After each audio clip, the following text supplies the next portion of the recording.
आइए, मनीष सोंथालिया साहब हमारे साथ कार्यक्रम में शामिल हो रहे हैं। एमके इन्वेस्टमेंट मैनेजर्स के चीफ इन्वेस्टमेंट ऑफिसर, 2 दशकों से ज़्यादा का अनुभव रखते हैं, इक्विटी मार्केट्स का, फंड मैनेजमेंट, रिसर्च वगैरह सारा। और पहले आप CIO रह चुके हैं मोतीलाल ओसवाल म्यूचुअल फंड्स में, और साथ ही वाइस प्रेसिडेंट रह चुके हैं SKP सिक्योरिटीज़ और वेल्थ मैनेजमेंट एडवाइजरी सर्विसेज के। MBA की डिग्री आपने हासिल की है कोलकाता से, और साथ ही चार्टर्ड अकाउंटेंट तो आप हैं ही, और कंपनी सेक्रेटरी भी हैं। ढेर सारी डिग्रियाँ हैं सर के पास में, और बैचलर ऑफ कॉमर्स की डिग्री कोलकाता से ली। मनीष सर, गुड मॉर्निंग, बहुत बहुत स्वागत है आपका। धन्यवाद हमें समय देने के लिए। सर, बाजार का मूड, माहौल और डायरेक्शन बताइए जरा।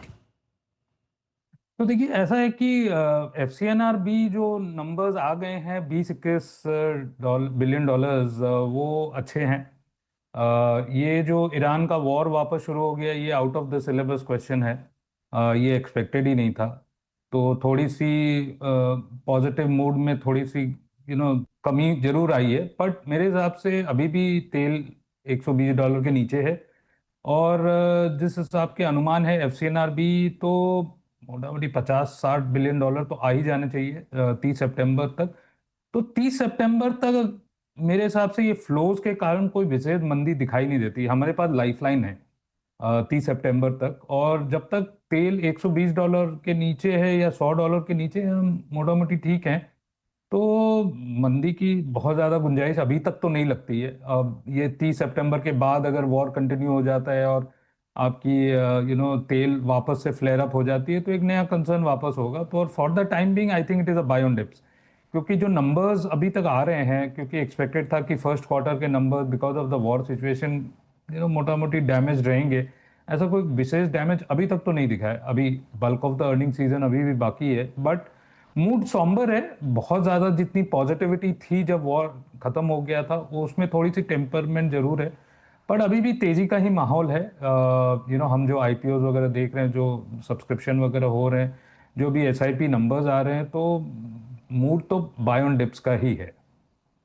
सितंबर तक के अगर सिचुएशन ठीक हो जाती है, और सितंबर में तो टाइम भी है, अभी तो हम जुलाई में चल रहे हैं, अगर सितंबर 2 महीने में अगर सिचुएशन कंट्रोल में आ जाए तो बाजार इसको पचा के आगे बढ़ भी जाएगा। लेकिन एक चीज़ जो बदली है, उस पर आपसे राय लेना चाहता हूँ। FIs का मूड कम से कम बेचना तो कम किया है थोड़ा, है ना? क्या लग रहा है सर, क्या वाकई में मतलब टेम्परेरी की ये है कि चलो अब नहीं बेचते हैं, या फिर वापस खरीदारी के मूड में भी आएंगे?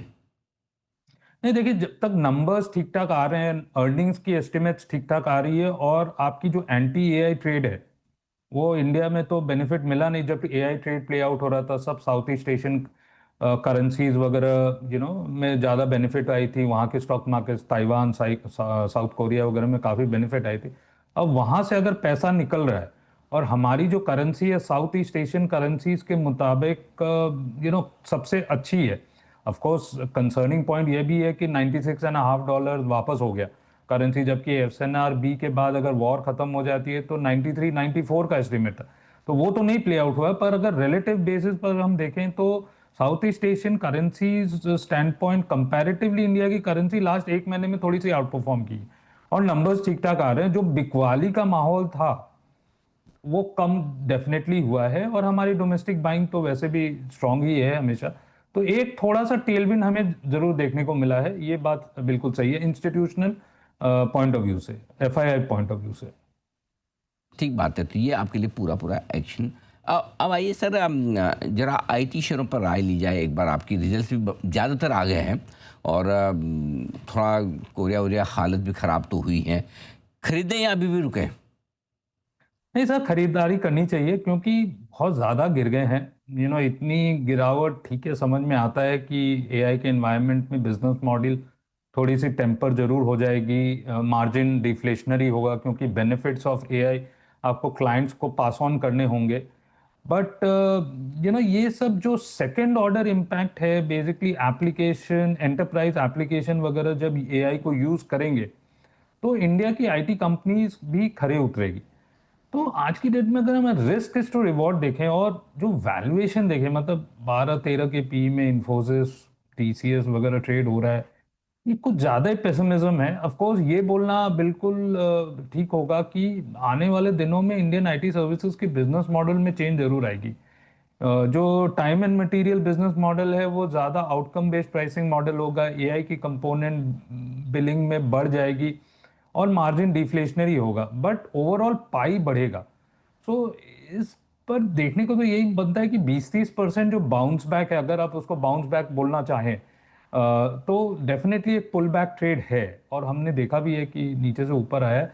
बट 20-30% के बाद वापस कंटिन्यू करेगा कि नहीं, एक जेन्युइन इन्वेस्टमेंट केस बनता है कि नहीं, वो आने वाले दिनों में पता चलेगा। आज की डेट में तो बहुत ज्यादा पूरी सेक्टर में पिटाई हो चुकी है, और उसके कारण थोड़ी सी रिवाइवल होगी, और वही हम आज की डेट में देख रहे हैं। मनीष जी बताएं सर, क्या कुछ पसंद है आपको इस बाजार में? आपने कहा धीमे धीमे निवेश करने का मौका है अब से अगले 2 महीनों में, कहाँ खरीदारी करना पसंद करेंगे आप?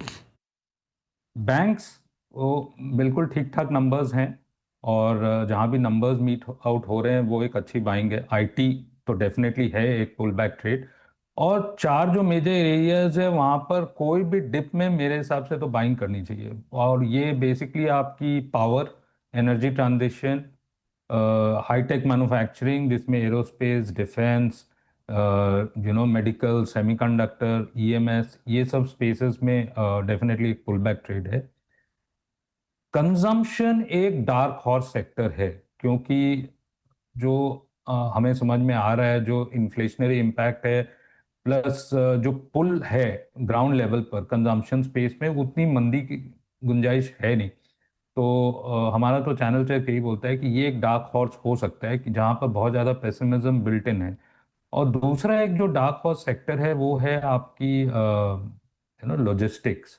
यहाँ पर जो कंसोलिडेशन की गुंजाइश है लॉजिस्टिक्स स्पेस में, ये भी एक जो सेक्टर है वो सामने उभर कर आएगा in terms of stock picking. तो ये सब थोड़े से फेवर्ड सेक्टर्स है। यूजुअल में आईटी या बैंक्स, लार्ज आईटी बैंक्स, बहुत ज़्यादा पेसिमिज्म बिल्ट इन है ये स्पेस में।